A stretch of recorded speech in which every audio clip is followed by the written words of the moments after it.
Mi nombre es Evelyn Hartley y durante años fui la columna vertebral silenciosa de la familia, la que aparecía cuando importaba, la que cubría deudas que nadie más quería, la que arreglaba las piezas rotas que nadie reconocía.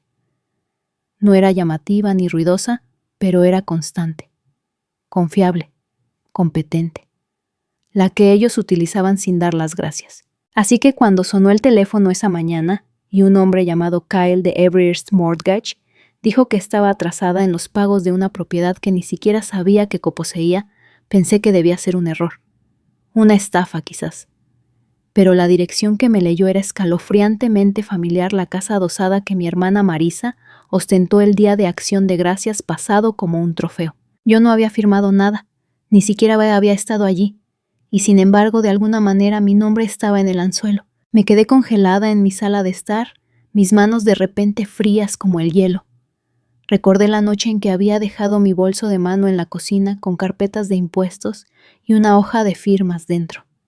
Qué tonta había sido al confiarle a mi familia mis papeles, al pensar que nunca usarían mi confianza como arma contra mí. Al día siguiente, enfrenté la verdad detrás de una partición de vidrio en Everest Mortgage, mis tacones de trabajo firmes, mi voz tranquila mientras pedía el archivo completo. La falsificación era precisa una firma casi perfecta, excepto por pequeñas inconsistencias que solo alguien que me conocía notaría. Un notario del que nunca había oído hablar había sellado los papeles y mi nombre había sido añadido retroactivamente a la hipoteca como coprestataria. Mi corazón latía no por pánico, sino por la fría claridad de la traición. Esas dulces cenas familiares, los viajes con culpa sobre visitas y favores no eran recuerdos. Eran una trampa. No era ingenua. No me habían arrastrado accidentalmente a este lío. Contaron con mi lealtad, con mi disposición a ayudar sin preguntar, pero esta vez no sería su cómplice involuntaria. No esta vez sería yo quien tuviera el control. La base que construyeron sobre mi espalda estaba a punto de convertirse en mi campo de batalla, y estaba lista. No grité, no lloré, no volví corriendo para enfrentar a mi familia ese día. En cambio me senté en silencio reviviendo cada recuerdo de ser la persona confiable, la que siempre pagaba las cuentas cuando nadie más podía, la que reparaba las grietas en sus vidas, mientras ellos miraban hacia otro lado. Recordé cómo les había transferido miles para cubrir la hipoteca cuando pasaron por dificultades. Cómo había llenado la despensa cuando se retrasaron los beneficios de SNAP y cómo había tomado tiempo libre del trabajo para sentarme al lado de mi padre cuando su salud falló. Nada de eso había sido reconocido, y mucho menos apreciado. Se daba por sentado, se asumía, se daba por hecho. Esa fue la parte más cruel, no que me usaran, sino que pretendieran que yo nunca importaría lo suficiente como para necesitar que me pidieran algo. Pasaron los días y empezamos a retirarme, no con un anuncio dramático, sino silenciosamente. Cancelé los pagos automáticos que había configurado para sus servicios públicos e hipoteca. Dejé de reabastecer la nevera. Pausé las recargas de recetas que había pedido cada mes sin quejarme. Al principio no se dieron cuenta, pero lentamente los mensajes comenzaron. Mensajes de texto cortos y clínicos de mi madre preguntando si podía enviar la cantidad habitual para las facturas. Un mensaje de voz de mi padre sobre la factura del agua atrasada. No respondí. Dejé que el silencio se hiciera más espeso. Eventualmente llegaron mensajes de culpa, súplicas, apenas veladas envueltas en cortesía. Realmente necesitamos tu ayuda. En este momento, escribió mi madre, pero no había calidez detrás de las palabras. Ni un ¿cómo estás? Ni un te apreciamos. Solo solicitudes y expectativas. Envié un mensaje de vuelta. Pregúntale a Marisa. Ahora es su casa. La respuesta nunca llegó, y en ese momento algo cambió dentro de mí. Ya no era su red de seguridad. Había terminado de cargar un peso que se negaban a reconocer. La retirada silenciosa se convirtió en mi respuesta a mi protesta contra ser invisible. No estaba quemando puentes, estaba construyendo límites. Pensaron que cedería, que seguiría dando sin preguntar. Estaban equivocados, y mientras su mundo comenzaba a tambalearse, yo empecé a preparar el mío. No con ruido, no con ira, pero con una determinación fría y calculada. El silencio que les di fue ensordecedor. Al principio fue un vacío que ignoraron. Imagino que pensaron que era solo un bache, un contratiempo insignificante. Pero a medida que los días se convirtieron en semanas y los pagos habituales dejaron de fluir, la quietud se convirtió en una presencia, un recordatorio de todas las veces que me habían dado por sentado. Luego comenzaron las publicaciones en redes sociales, fotos de cenas familiares sin mí, videos de celebraciones donde mi nombre estaba notablemente ausente, incluso las historias cuidadosamente curadas, donde mi hermana Marisa se pintaba a sí misma como la hija devota, la que mantenía unida a la familia. Lo vi todo desde la distancia, protegida, impasible, porque ya no solo interpretaba un papel, estaba reescribiendo el guión. En las horas oscuras, revisé cada documento que pude encontrar, extractos bancarios, declaraciones de impuestos, papeles hipotecarios, correos electrónicos, contratos.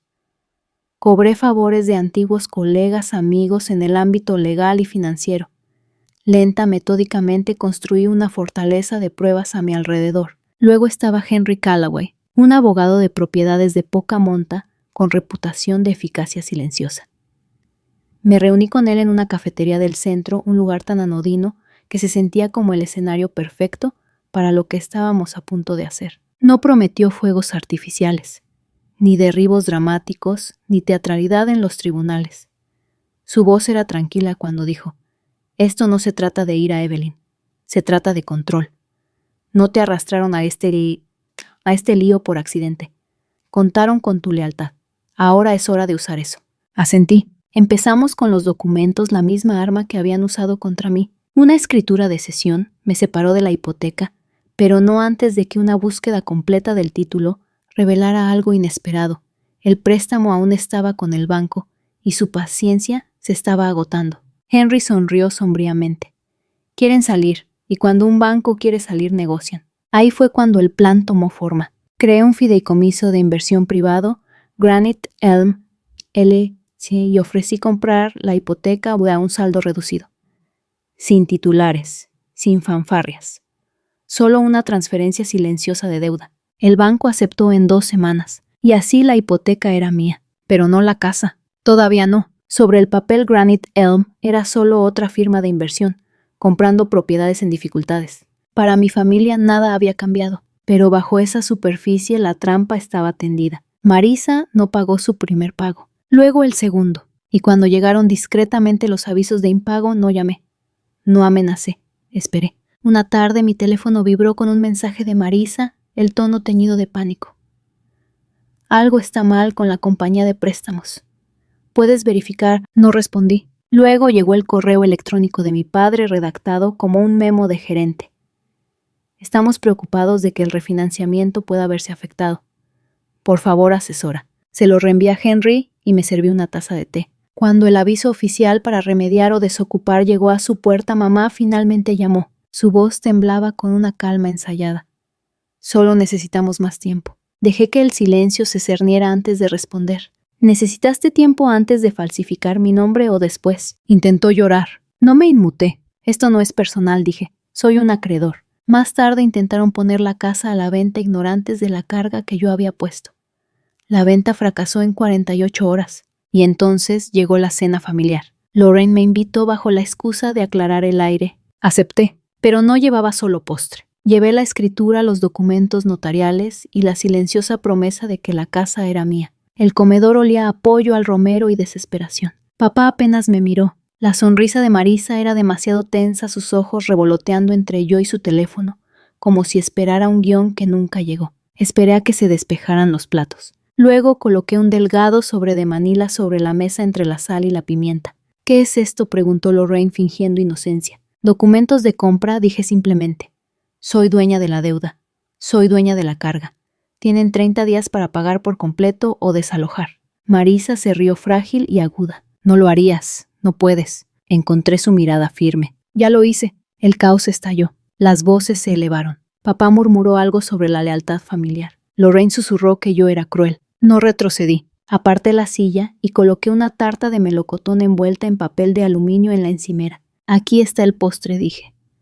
«El que dijiste que estaba demasiado dulce». Luego salí mis tacones sonando como un mazo. Afuera el notario esperaba maletín en mano. El trazo final de un veredicto silencioso pero devastador. No me había vuelto cruel. Me había vuelto precisa. Y la base que recuperé era más fuerte que cualquier mentira que hubieran construido. Después de esa noche las cosas no explotaron como pensé que podrían. No hubo batallas judiciales dramáticas ni tormentas virales en redes sociales. En cambio ocurrió un lento desmoronamiento, como un hilo que se tira suavemente hasta que toda la tela comienza a ceder. La casa permaneció vacía, sus ventanas reflejando el atardecer sin un alma dentro. Marisa se había mudado a una casa de alquiler en otra ciudad, arrastrando consigo la ilusión de control que una vez ejerció con tanta facilidad. Lorraine se refugió en el silencio, el tipo que habla más fuerte que las palabras. Papá no llamó. Yo no lo busqué. Dejé que el silencio hablara. En cambio, llamé a Henry. Decidimos que era hora de cambiar el nombre del fideicomiso. Granite Elm LLC se convirtió en la Fundación Lena Hartley en honor a mi abuela. La abuela a la que mi madre borró de cada foto familiar, la mujer que me enseñó a cuadrar una chequera y a esconder dinero de emergencia en el forro de su abrigo. La mujer que se negó a ser obediente. Ahora, cada $1 de ingresos por alquiler de esa casa financiaría becas para mujeres de primera generación en finanzas. Chicas como yo. Chicas que aprendieron temprano a cargar con cargas sin reconocimiento. Chicas que necesitaban más que promesas, necesitaban oportunidades. Nunca organicé una celebración. No hubo brindis con champán, no hubo publicaciones en Instagram presumiendo de mi victoria. El trabajo fue silencioso, pero poderoso. La casa, una vez símbolo de traición y pérdida, se convirtió en un faro de esperanza. Me mudé hasta un lugar más pequeño en un barrio tranquilo, una casa para reformar con baldosas agrietadas y un jardín que clamaba atención. No era glamoroso, pero era mío. Planté albahaca en el alféizar de la ventana y empecé a dar largos paseos antes de cenar, saboreando los pequeños placeres que vienen con la libertad. Una tarde, mientras ordenaba viejas cajas, encontré una tarjeta de cumpleaños de hace años. Sin firma, sin mensaje personal. Solo una frase genérica de Hallmark sobre estar orgulloso de quien te has convertido. Me reí no porque fuera gracioso, sino porque encajaba perfectamente. Así operaban amor superficial, sabotaje silencioso. Pero ya no estaba enojada. Había superado la necesidad de su aprobación. La fuerte no era la más ruidosa. No gritaba ni suplicaba. Leía la letra pequeña, conocía los términos. Y cuando llegó el momento, firmó su propio nombre y se marchó. No me había vuelto cruel. Me había vuelto precisa. Y con cada paso tranquilo hacia adelante, me despojé de los viejos papeles, la hija obediente, la que arreglaba todo en la familia, la que absorbía la culpa en silencio. Me llamaron demasiado callada, demasiado seria. Resulta que el silencio era mi arma más afilada, porque cuando finalmente hablé, no fue con ruido, fue con acción. Y esa clase de justicia no necesita aplausos. Los días que siguieron se sintieron más ligeros, como si finalmente hubiera exhalado después de aguantar la respiración durante demasiado tiempo. Me despertaba sin ese nudo en el estómago, el que se retorcía cada vez que pensaba en la casa, la traición, los años pasados, arreglando todo para personas que nunca me vieron realmente. Empecé a reconstruirme de formas que había pospuesto durante mucho tiempo. Las mañanas volvieron a ser mías, no una mezcla borrosa de obligaciones o sacrificios silenciosos. Planté hierbas en el alféizar de mi ventana, albahaca, romero, tomillo. Los aromas recordándome que el crecimiento llega lentamente, pero es constante y real. Di largos paseos por barrios tranquilos, dejando que el ritmo de mis pasos tranquilizara mi mente, mientras observaba cómo la luz del sol salpicaba aceras agrietadas y jardines en flor. Una tarde, rebuscando en una caja de viejos recuerdos, encontré una tarjeta de cumpleaños olvidada de hace años, sin firma, sin mensaje, solo un sentimiento genérico, orgulloso de quien te has convertido. Sonreí no amargamente, sino con una especie de reconocimiento sereno. Ese era su amor, en pocas palabras, seguro, distante y evasivo. Pero yo había aprendido a darme a mí misma el amor que ellos no podían dar. Dejé de buscar validación de aquellos que nunca me valoraron. En cambio, empecé a buscar conexiones que alimentaran mi alma en lugar de agotarla. Volví a conectar con amigos que me veían no solo como una solucionadora o una nota al pie, sino como una persona digna de respeto y amabilidad. Encontré alegría en momentos tranquilos leyendo un buen libro, cocinando solo para mí, riendo sin reservas. Profesionalmente seguí creciendo. Mi negocio de consultoría prosperó silenciosamente, construido sobre la confianza y los resultados en lugar de ruido y espectáculo. Mentoreé a mujeres jóvenes que ingresaban en el mundo financiero, muchas de las cuales me recordaban a la chica que solía ser firme, silenciosa, luchando por ser escuchada. Verlas encontrar sus voces me trajo una satisfacción que nunca esperé. Pensé en la casa a la que una vez simbolizó la traición y las promesas rotas. Ahora, como Fundación Lena Hartley, era un santuario para mujeres jóvenes que se esforzaban por reescribir sus propias historias. Cada dólar que generaba era un testimonio de resiliencia y reclamación. A veces todavía oigo susurros del pasado, los desprecios casuales, las traiciones silenciosas, la sensación de invisibilidad. Pero ya no me definen. Ya no soy la víctima silenciosa. Soy la arquitecta de mi propia historia, escribiendo cada capítulo con cuidado deliberado y fuerza. Las voces más fuertes no siempre son las más ruidosas. A veces son las que se expresan a través de acciones firmes, inquebrantables y eternas. No solo recuperé una casa, me recuperé a mí misma, y eso más que nada es la victoria que llevo conmigo. Las semanas se convirtieron en meses y los bordes afilados de la traición se suavizaron en algo con lo que podía vivir una fuerza silenciosa y constante.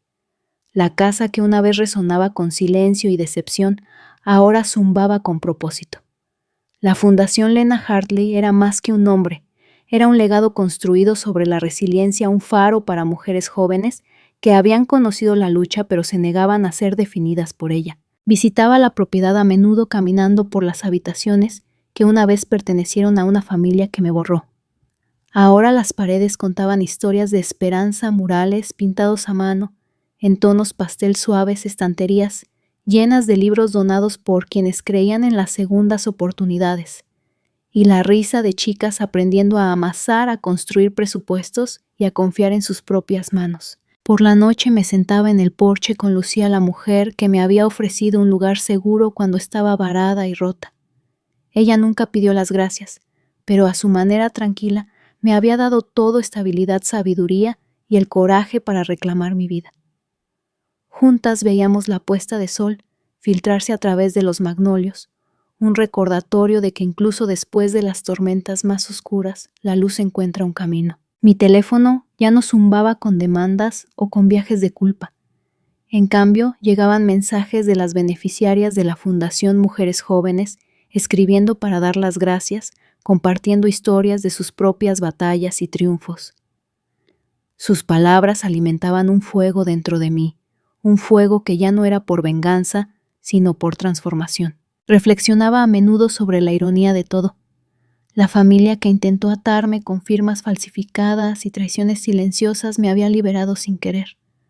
Pensaron que estaban controlando mi historia, pero la reescribí de formas que nunca imaginaron.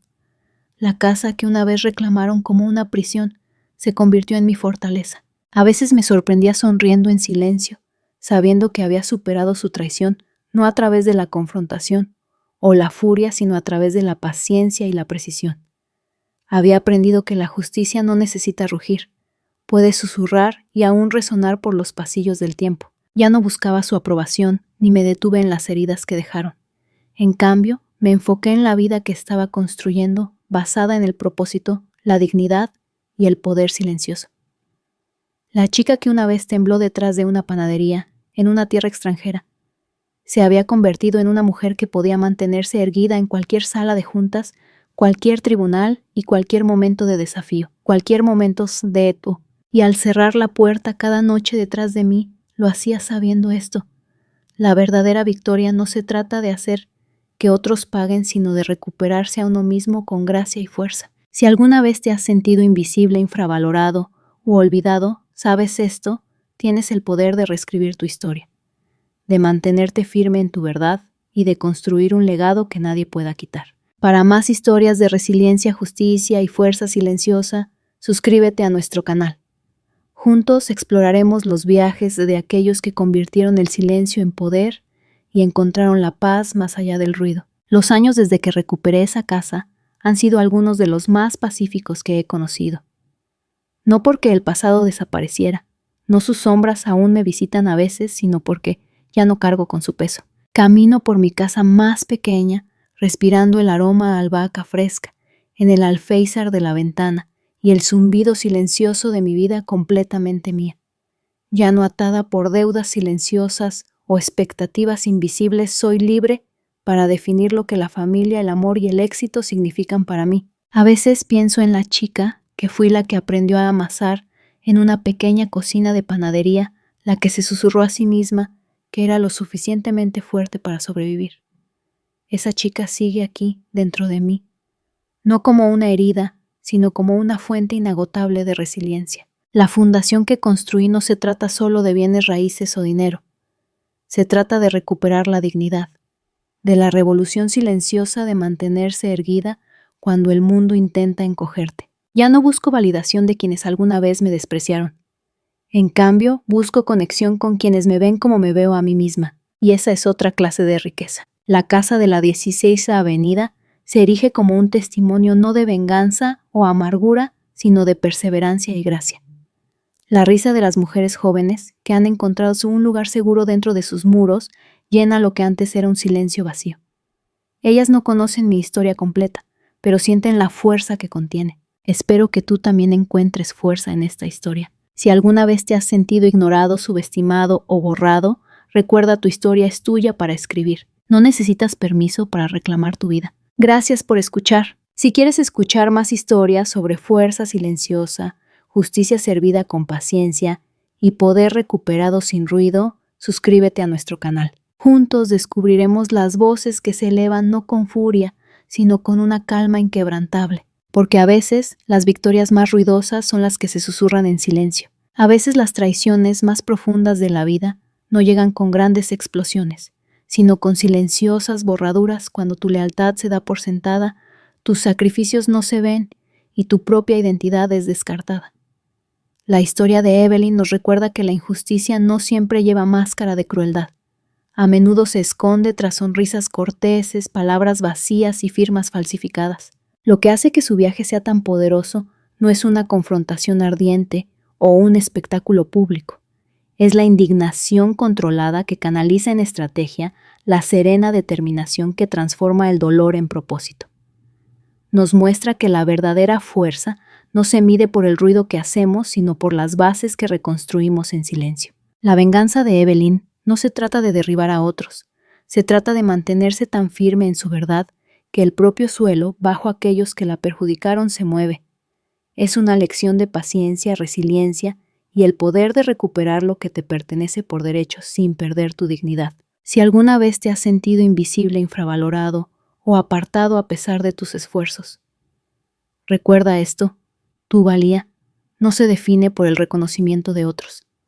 A veces las victorias más profundas llegan en silencio cuando recuperas tu historia en tus propios términos. Si esta historia te conmovió, si crees en el poder de la justicia silenciosa y la resiliencia, suscríbete a nuestro canal.